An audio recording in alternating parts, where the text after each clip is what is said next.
आप freedom fighter परिवार से बिलोंग करते हैं, तो क्या आपकी रुचि शुरू से ही कांग्रेस पार्टी में थी? क्योंकि अभी आपने जिक्र किया कि आपातकाल या फिर किसान की जो मुद्दा हो गई, तो कांग्रेस पार्टी आपको अप्रोच की है कि आपकी रुचि शुरू से ही कांग्रेस पार्टी में आने की रही? और मेरा परिवार भी, मेरे पिताजी भी कांग्रेस की ही राजनीति में शुरू से जुड़े हुए रहे। तो फिर लगातार आज तक हम कांग्रेस में रह कर के ही आज ये अपने दायित्वों का निर्वहन कर रहे हैं। विधायक भी रहे 5 बार, कितना अंतर देखते हैं पहले में और अब में? अब सही बात बताएं, दिल की बात कहें तो अब राजनीति जिस दिशा में आज जा चुका है उसको लेकर के दुख होता है। अगर बात करें पिछले लगभग 4 दशकों की, तो 2 नाम राज किए हैं अभनपुर विधानसभा क्षेत्र में, एक चंद्रशेखर साहू जी और एक आप।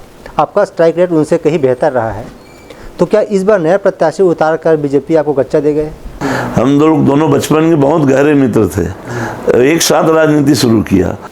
क्या आपको ये लगता है कि अगर टिकट वितरण में देरी नहीं हुआ रहता नाम में आपकी, तो जो 2023 का परिणाम आया है उसमें कुछ बदलाव हो सकता था?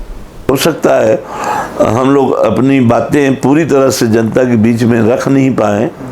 तो कहीं ना कहीं ये भी एक कारण रहा, जब 2023 में हम लोग देखते रिजल्ट में तो इसका नुकसान उठाना पड़ा है कि चुनाव में हार जीत के बहुत सारे कारण बनते हैं। ये भी एक कारण था।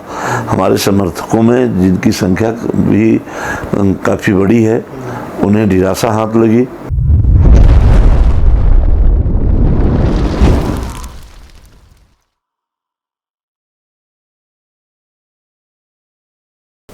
राजनीति में जीत बड़ी बात नहीं होती है, इससे बड़ी बात होती है जनता की अपेक्षा और आकांक्षाओं को पूरा करते हुए अपने काम करते रहना। नमस्कार, आप सभी दर्शकों का एक बार फिर से बहुत बहुत स्वागत है। आप देख रहे हैं TNR न्यूज़ का खास कार्यक्रम सवाल जवाब का है और मैं हूं आपके साथ रुपेश ठाकुर।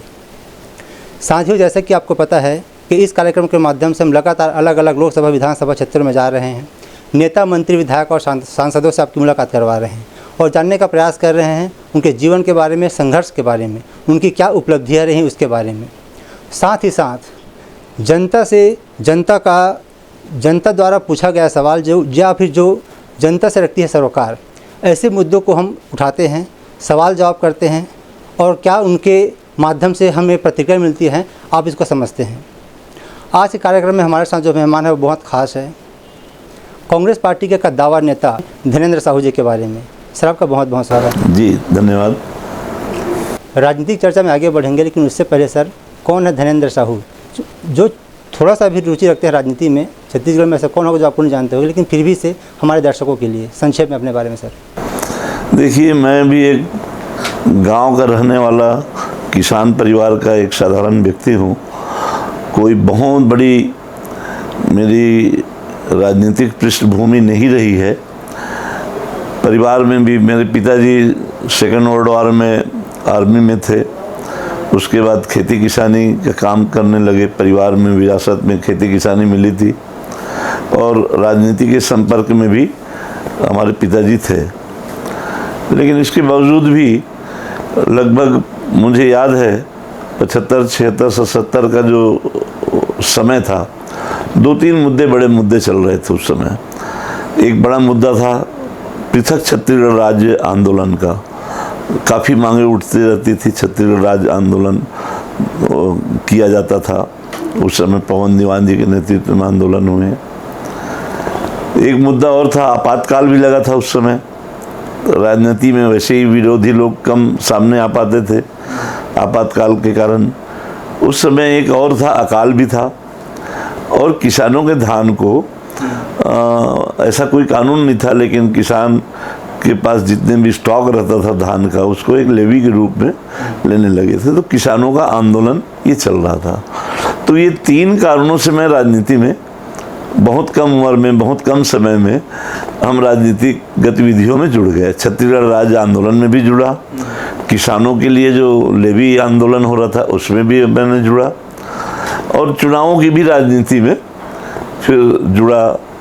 तो शुरुआत हुई इन आंदोलनों के माध्यम से। बहुत सक्रिय आंदोलन छत्तीसगढ़ राज्य का पवन दीवान जी के नेतृत्व में हुए और मैं बताना चाहूँगा कि जब जब भी आंदोलन हुए, चाहे पवन दीवान जी के नेतृत्व में बहुत बड़ा आंदोलन चला और उसके बाद में फिर चंदूलाल चंद्राकर जी के नेतृत्व में फिर से आंदोलन शुरू हुआ।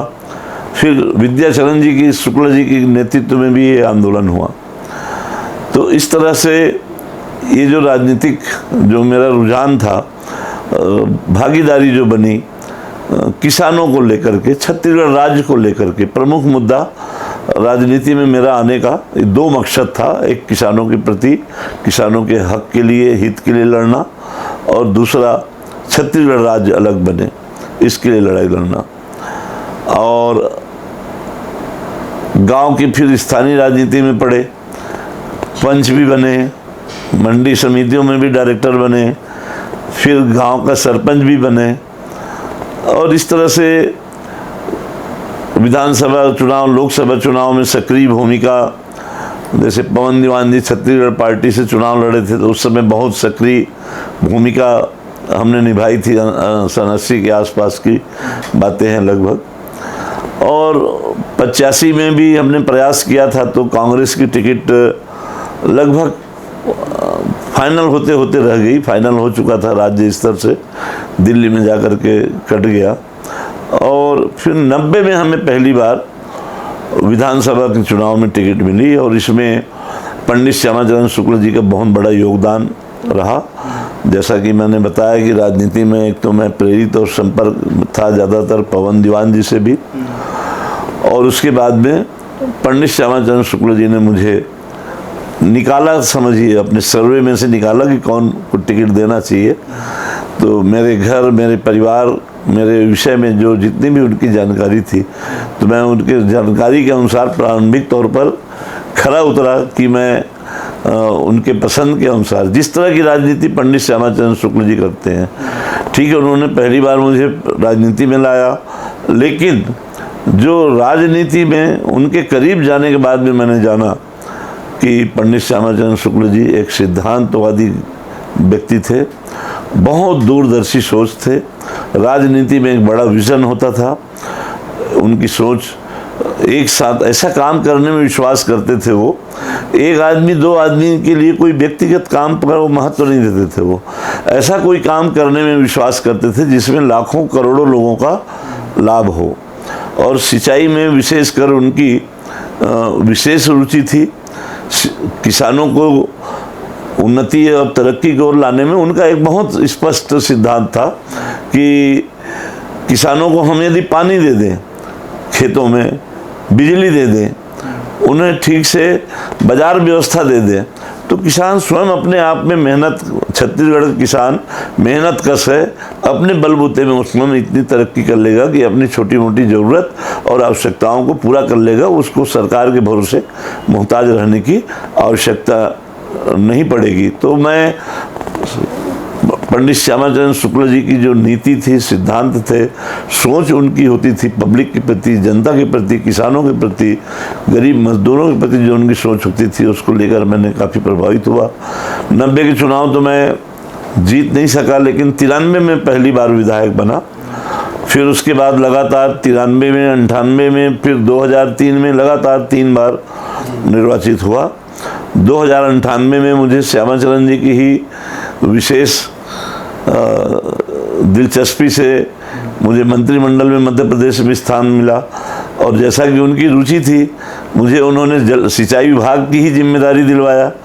तो उनके मार्गदर्शन पर मैंने बहुत सारी परियोजनाओं का, उस समय भी सिंचाई मंत्री रहते हुए, सर्वेक्षण करवाया। स्वीकृति के लिए भी हमने अपना पंडित श्यामाचरण जी शुक्ल जी के निर्देशन पर अनेक कार्य आगे बढ़ाया हमने।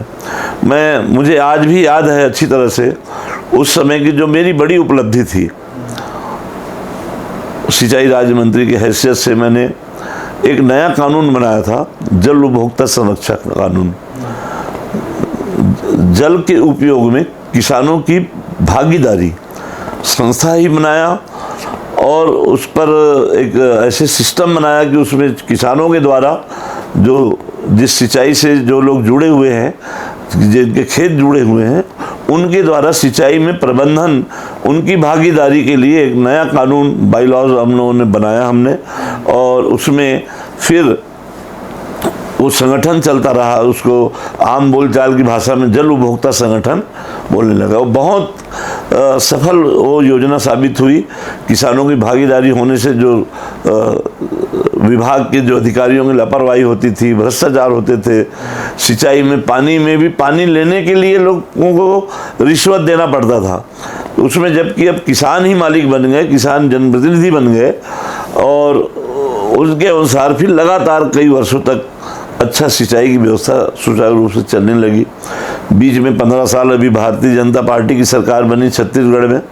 ये पूरी तरह से हमारा जो बहुत बड़ा सपना था किसानों का और बहुत बड़ी देन थी, ये इस संस्था को न चुनाव करवाया, न इस संस्था को जिंदा रखा और लगभग वो मृत प्राय हो चुकी है ये संस्था जो है।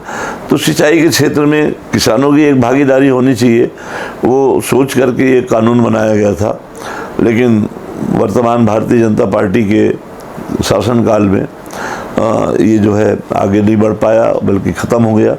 इसी तरह से उस समय भी मैंने रायपुर संभाग और दुर्ग संभाग, ये दोनों की सिंचाई योजनाओं के लिए हमने सोंडूर में नदी में भी एक जलाशय बना हुआ है, सोंडूर 2, सोंडूर में दूसरा जलाशय बनाने के लिए हमने सर्वेक्षण करवाया। वो पानी पूरा गंगरेल और गंगरेल के माध्यम से तांदुला होते हुए ये दोनों संभाग का जो बहुत बड़ा सघन हमारा खेती का क्षेत्र है, हम 2 फसल 12 महीना हम पानी दे सकते हैं, इतना पानी उसमें है और उसकी योजना प्रस्तावित करी। लेकिन हमने चूँकि उसके बाद फिर हम लोग शासन में रहे नहीं, लेकिन लगातार उसके लिए कोशिश किया, लेकिन मेरा एक सपना जो है वो अधूरा हो गया। सिंचाई के क्षेत्र में जो बहुत बड़ी सौगात के रूप में पूरे प्रदेश के लिए और पूरे हमारे छत्तीसगढ़ के लिए इसको हम किसानों के लिए कर सकें। लेकिन आज भी हमारा वो सपना है, भविष्य में जैसे भी हम अभी भी उसके लिए प्रयासरत हैं और कभी भी वो सपना पूरा होगा, हमें इस बात का विश्वास है।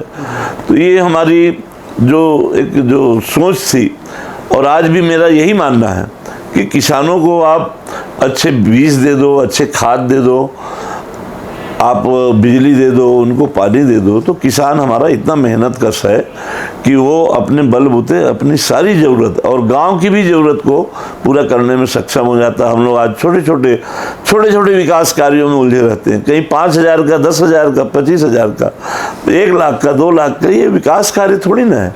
विकास का ऐसा हो जिसमें एक साथ लाखों करोड़ों लोगों का लाभ मिलना चाहिए। ये योजनाएं सरकार के द्वारा लागू की जानी चाहिए और आज भी मेरा विश्वास उसी चीज़ों का है कि हमारा कृषि प्रधान ये देश भी है, प्रदेश भी है और कृषि को हम जब प्राथमिकता देंगे, कृषि के क्षेत्र में हमारी जब उन्नति होगी तो सही मानों में किसी प्रदेश की खुशहाली, तरक्की, प्रगति और उन्नति का परिचय होता है कि वो किसान, वहाँ के किसान कितने प्रगति कर रहे हैं और उसी से प्रदेश की खुशहाली और प्रगति को नापा जा सकता है।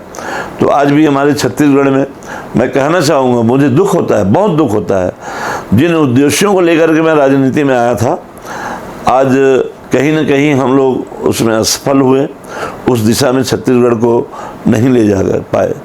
मैं तो छत्तीसगढ़ आंदोलन से जुड़ा रहा, लेकिन मुझे आज भी बड़ा दुख होता है, कई बार दुख होता है कि इससे अच्छा तो छत्तीसगढ़ नहीं बनना था तो वो ठीक था क्या।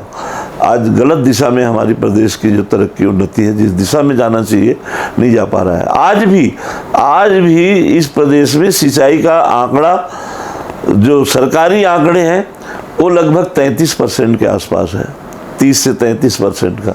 और वास्तविक सिंचाई निकालने जाएं, जो योजनाएं बन गई हैं उसको लेकर के यदि हम लोग जाएं तो मुश्किल से आज 20% से भी नीचे हमारा सिंचाई की व्यवस्था, जबकि इतनी बड़ी बड़ी नदियां हैं, यहाँ पर महानदी है, खारून नदी है, हमारे पैरी नदी है, सोंडूर नदी है, इधर शिवनाथ है, तांदुला है, पूरा प्रदेश भर में, चाहे सरगुजा संभाग में जाए, रायगढ़ में जाए, बड़ी बड़ी नदियां हैं, केलो नदी है, ये तमाम सारी नदियां हैं। इनका दोहन करके आज कम से कम यहाँ इतना पानी है और भौगोलिक स्थिति भी ऐसी है कि कम से कम हम 80% 90% तक सिंचाई का क्षेत्र को रकबा को बढ़ा सकते हैं। लेकिन राज्य बनने के आज 20 साल बाद 15 साल भारतीय जनता पार्टी की सरकार रही, 5 साल हमारी कांग्रेस की सरकार रही, शुरू में 3 साल हमारी कांग्रेस की सरकार रही। आज लगभग 15, 8, 23 और 24 सालों में हम सिंचाई के मामले में जितनी अपेक्षा थी यहाँ पर तरक्की होगी वो अभी भी नहीं हो पाया। इस बात का दुख और मलाल अभी भी हमें होता है।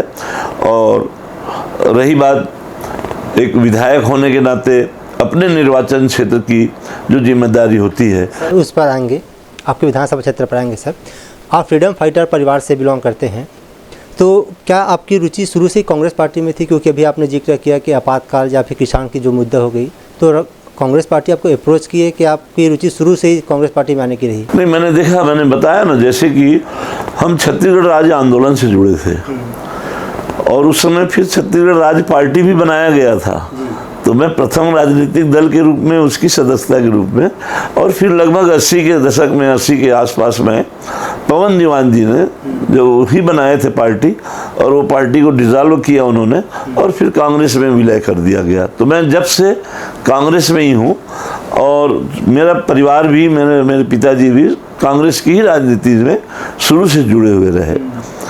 तो फिर लगातार आज तक हम कांग्रेस में रह कर के ही आज ये अपने दायित्वों का निर्वहन कर रहे हैं।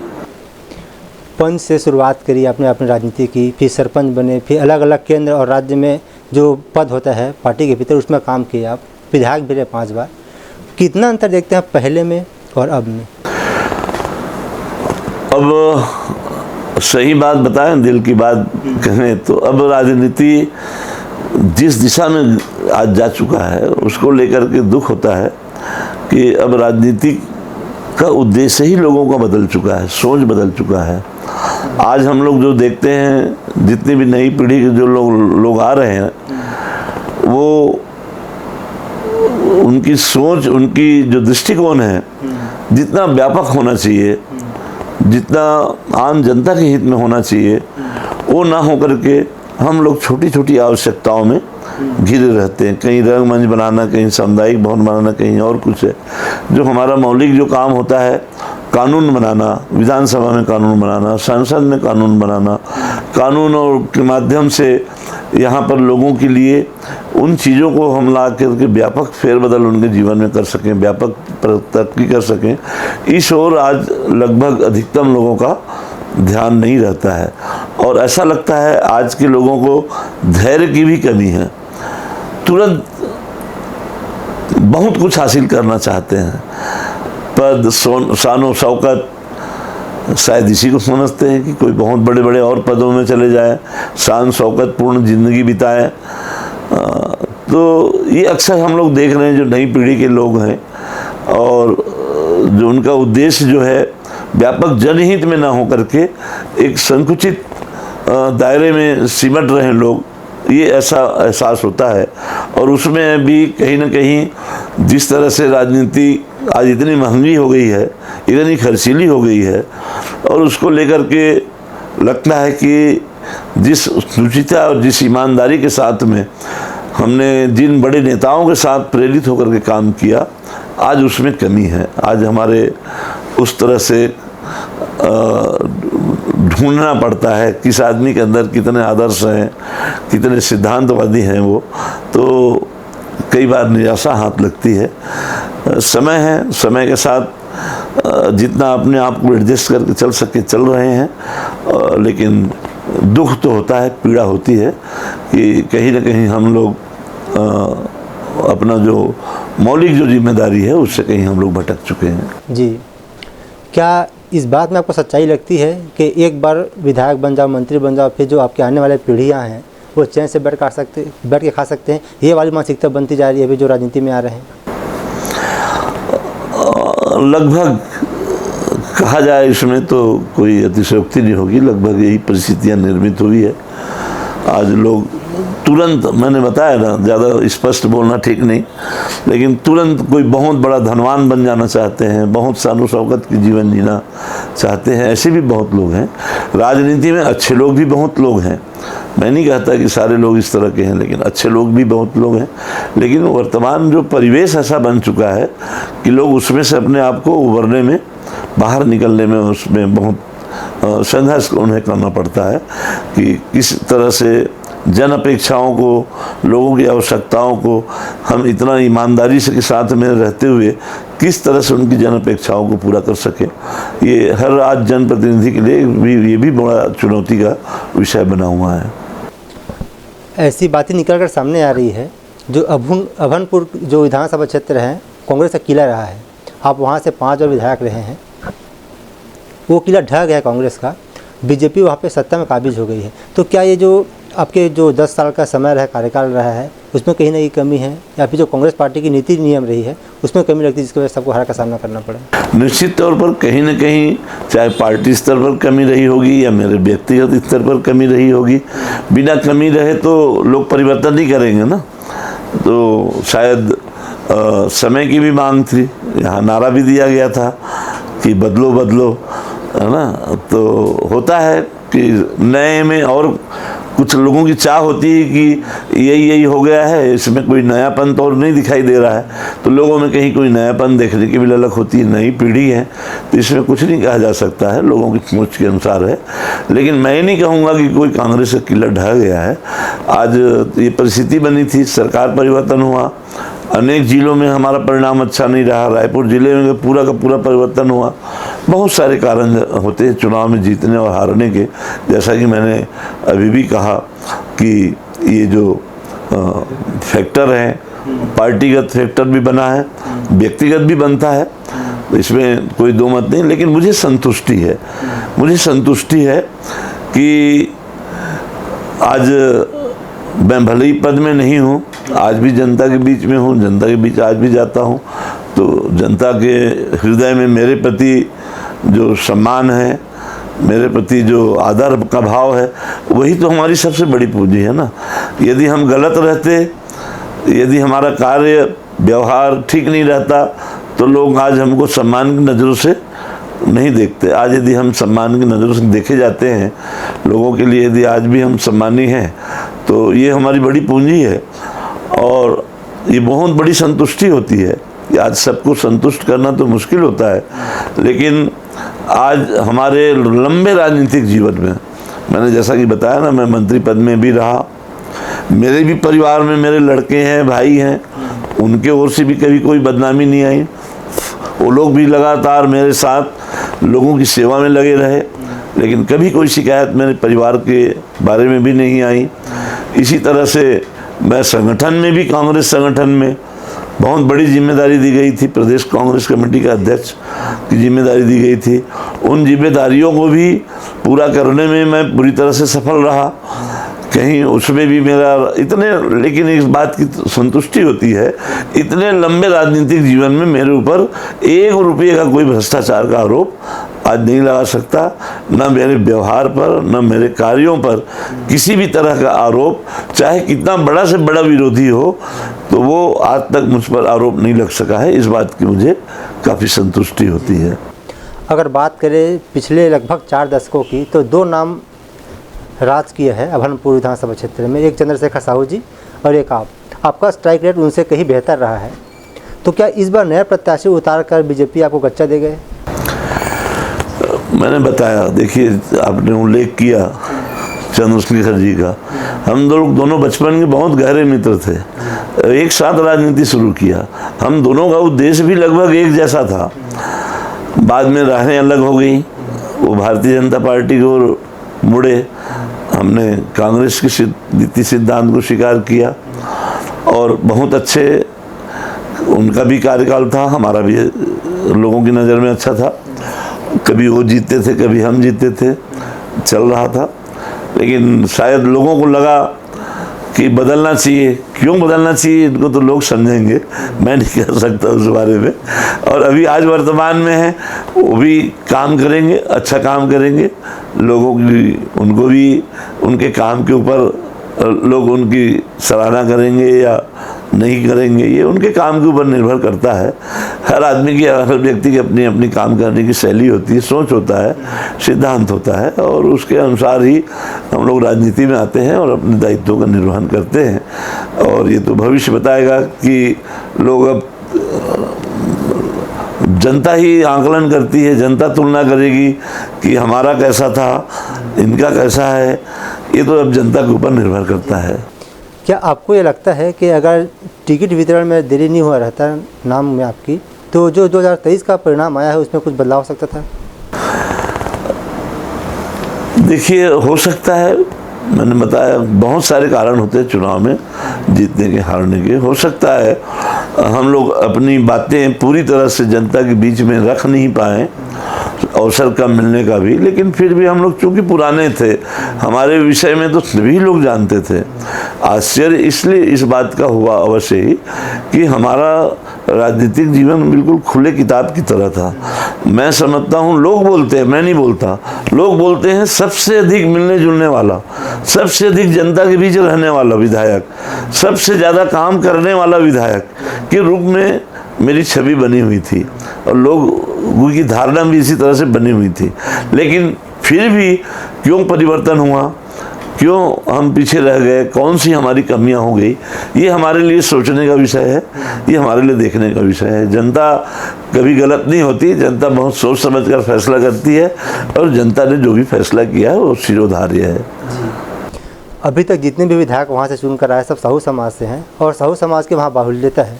लगभग 35 से 40% ऐसे वहाँ की पॉपुलेशन है जो साहू समाज से बिलोंग करते हैं। तो क्या जो इंदर कुमार साहू जी जीत कर आए हैं, तो जो साहू समाज का कहीं ना कहीं पक्ष उनके तरफ झुकाव था जो परिणाम में निकल के सामने आया?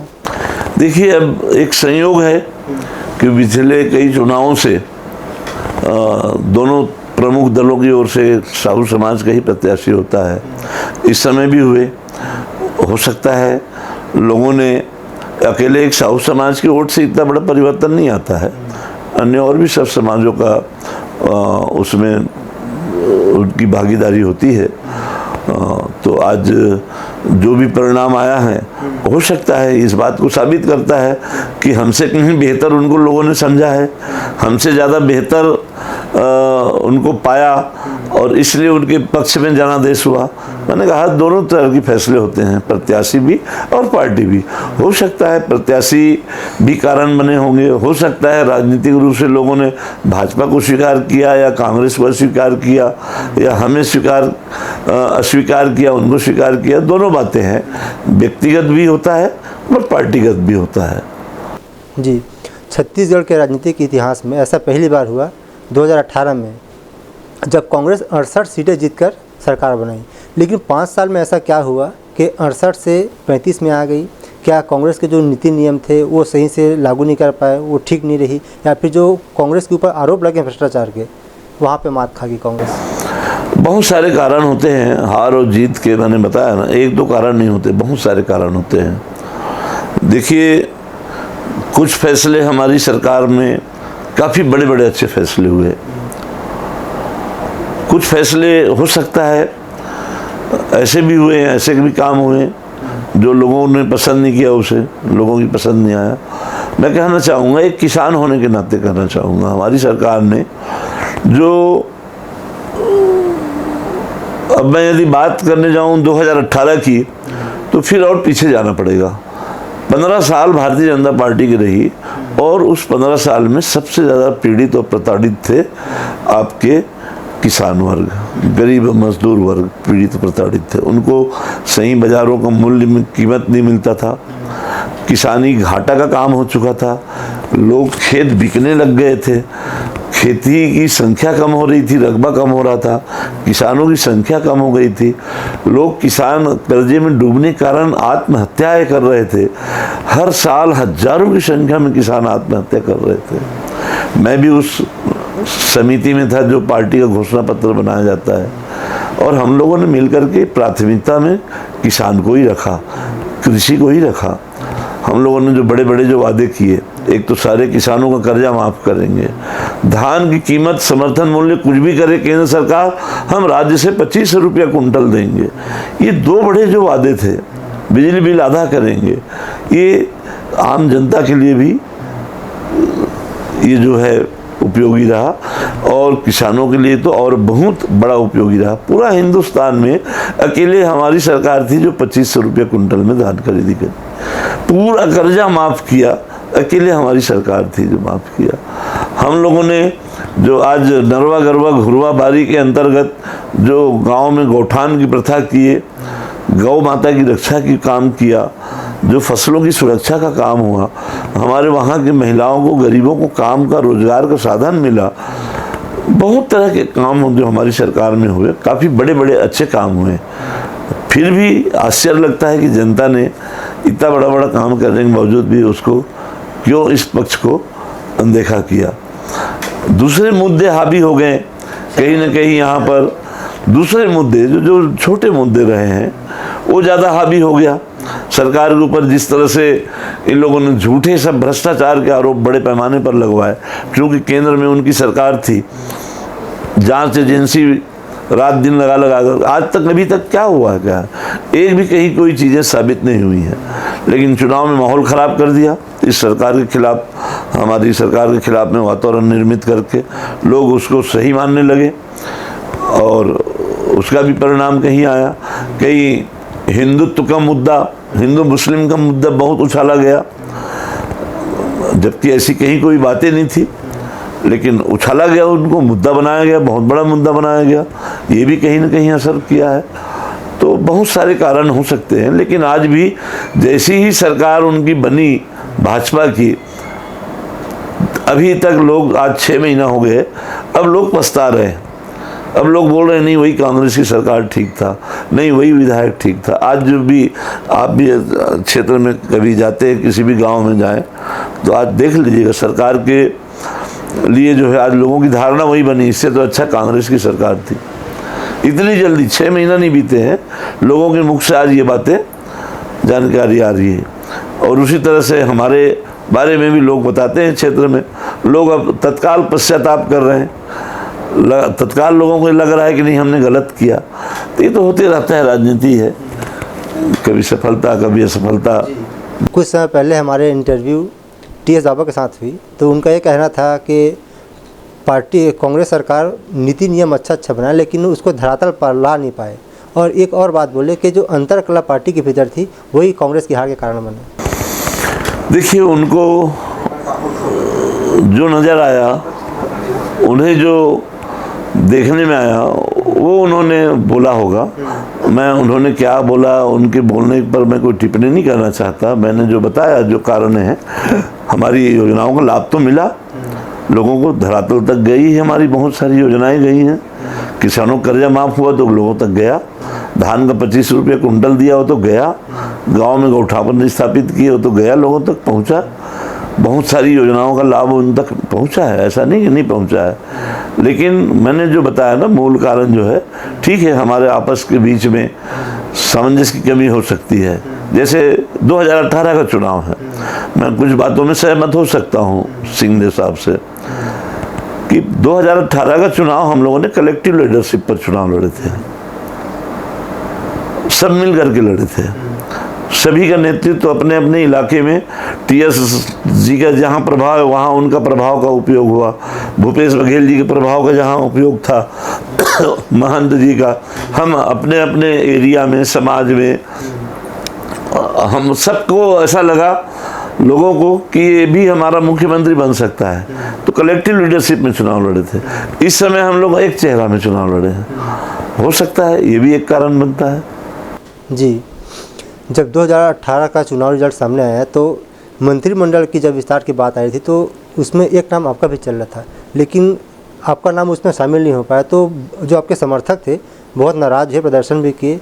तो कहीं ना कहीं ये भी एक कारण रहा, जब 2023 में हम लोग देखते रिजल्ट में तो इसका नुकसान उठाना पड़ा है। देखिए, मैंने कहा है कि चुनाव में हार जीत के बहुत सारे कारण बनते हैं, ये भी एक कारण था।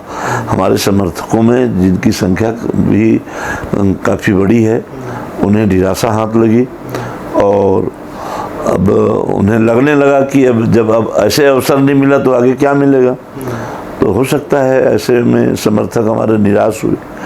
बहुत सारे लोगों के जिन पर लोगों का बहुत सारे हमारे और भी सीनियर लीडर्स हैं जिनसे पब्लिक जुड़ी हुई है, उनको भी अवसर नहीं मिलने से लोग उनके साथ भी उसी तरह से रिएक्शन हुए होंगे। तो इससे इनकार नहीं किया जा सकता है। जी, बात अगर विधानसभा की करें, विधानसभा क्षेत्र की अभनपुर की, तो वहाँ अभी पानी की समस्या बनी हुई है क्योंकि जल स्तर बहुत नीचे चला गया है। जब गर्मी के समय आता है तो पानी की टंकर की आवश्यकता पड़ती है। तो क्या जितना काम होना चाहिए था विधानसभा क्षेत्र के अंदर उतना नहीं हो पाया अभी तक? देखिए, मेरे कार्यकाल में मेरा कार्यकाल पूरा होते तक हर गांव में जो एक योजना है जो अभी जो चल रही है, हर घर नल हर घर जल, उस योजना के अंतर्गत हर गांव में योजना मैंने स्वीकृत करा दिया था। निर्माण कार्य भी सब में चालू थे। जिन जिन गांव में पानी का स्रोत उपलब्ध था उन गांव में तो सिस्टम को लगभग चालू कर दिया। कई जगह ठेकेदार फेलवर हो गए, वहाँ की सिस्टम पूरी नहीं हो पाई, वहाँ पर वो योजना अभी तक चालू नहीं हो पाई। इसी तरह से हमने जिन जिन गाँव में पानी का स्रोत नहीं है उनके लिए एक ग्रुप में समूह नल जल योजना बनवाई थी। वो कार्य भी चालू नहीं हो पाया, अभी तक चालू नहीं हो पाया है। तो उसके कारण से अभी भी बहुत सारे गांव हैं जहां पर पेयजल की कमी है और वो हमारा अगला लक्ष्य था कि उस दिशा में हम काम करेंगे, जल्दी उस लक्ष्य को हासिल कर लिए होते। लेकिन अब वर्तमान विधायक जी उस पर कितना काम आगे बढ़ाए हैं नहीं बढ़ाए हैं, इस पर मैं कुछ टिप्पणी नहीं कर सकता। आपका क्षेत्र कृषि प्रधान क्षेत्र है, जैसे आपने अभी बात की कि सिंचाई के लिए जो सोंडू नदी का पानी है उसको हम उसका उपयोग करते और सिंचाई के लिए काम में लाते। तो क्या जो आप सोच के रखे हैं, चूँकि अभी सरकार बदल गई है तो आने वाला सरकार उसको आगे बढ़ाई प्रोसेस में लाएगी, क्योंकि अभी किसानों को सबसे बड़ी समस्या होती है पानी की, सिंचाई की और साथ साथ में खाद की। नहीं, उसके लिए हम निरंतर प्रयासरत हैं। अभी तो हमारी एक सिंचाई में हमारा अभनपुर क्षेत्र भी लगभग 99% सिंचित क्षेत्र है, लेकिन हम लोग चाहते हैं कि 12 महीना पानी मिले।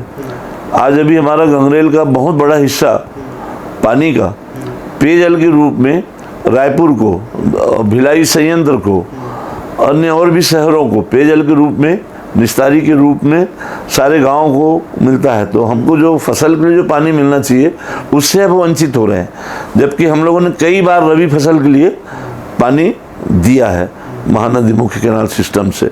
तो हमारी सोच ये है कि पानी का हमारे पास और प्रबंधन हो, तो हम लोग इन जो अभी जो ज़रूरत पूरी हो रही है उसके अलावा भी किसानों को हम 12 महीना पानी दे सके, ये हमारी सोच है।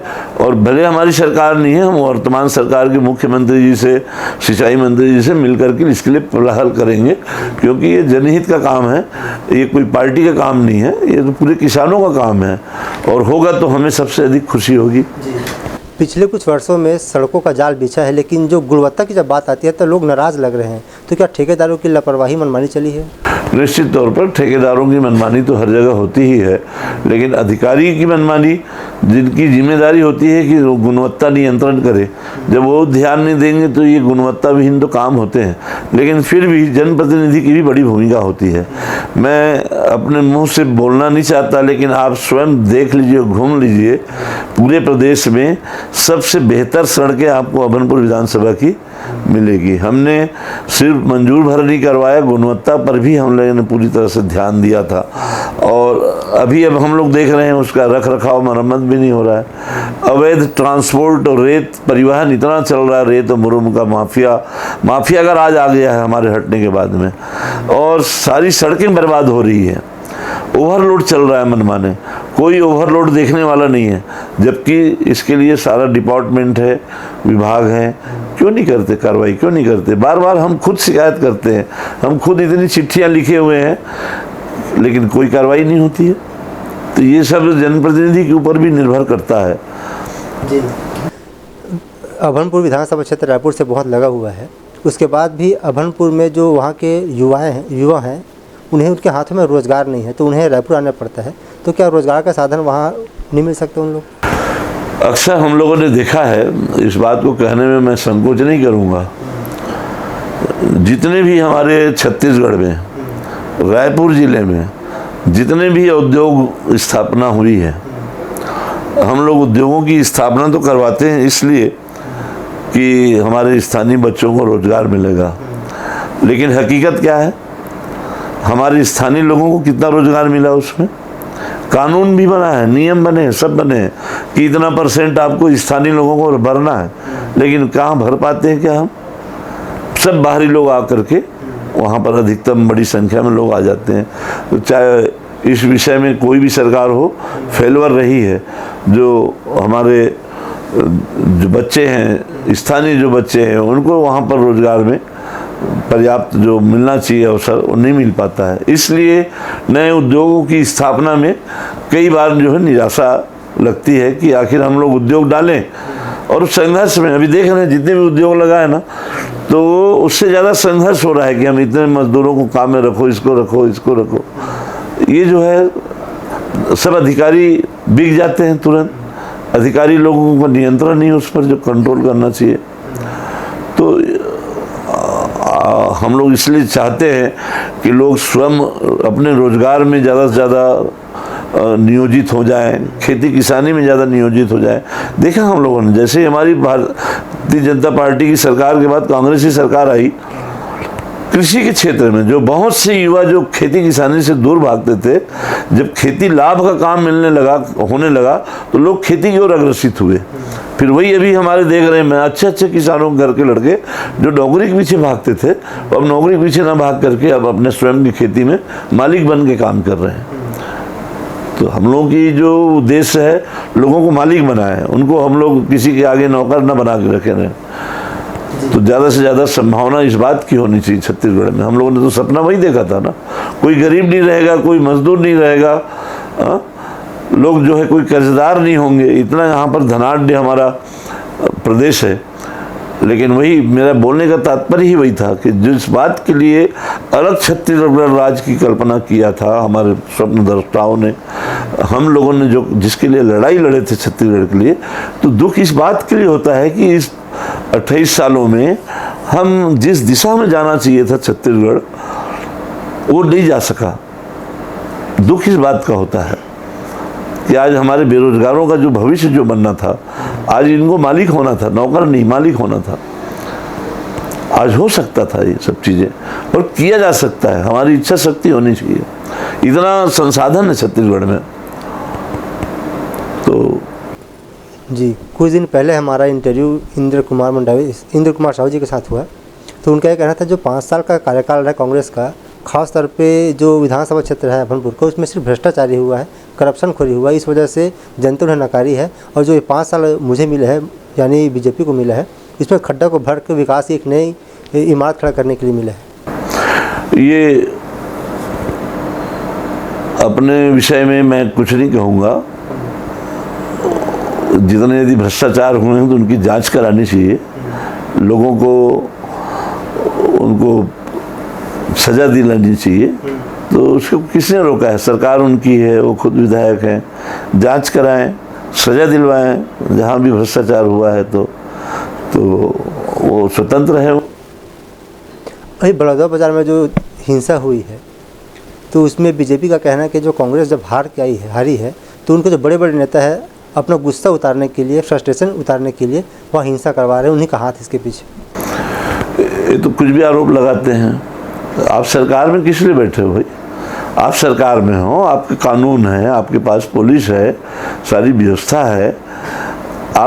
मैं समझता हूँ ये हिंदुस्तान में पहली बार ऐसा हुआ है कोई कहीं कलेक्टर का कार्यालय या पुलिस के कार्यालय के साथ इतनी बड़ी आगजनी और दुर्घटना हुई हो। ये पहली घटना है।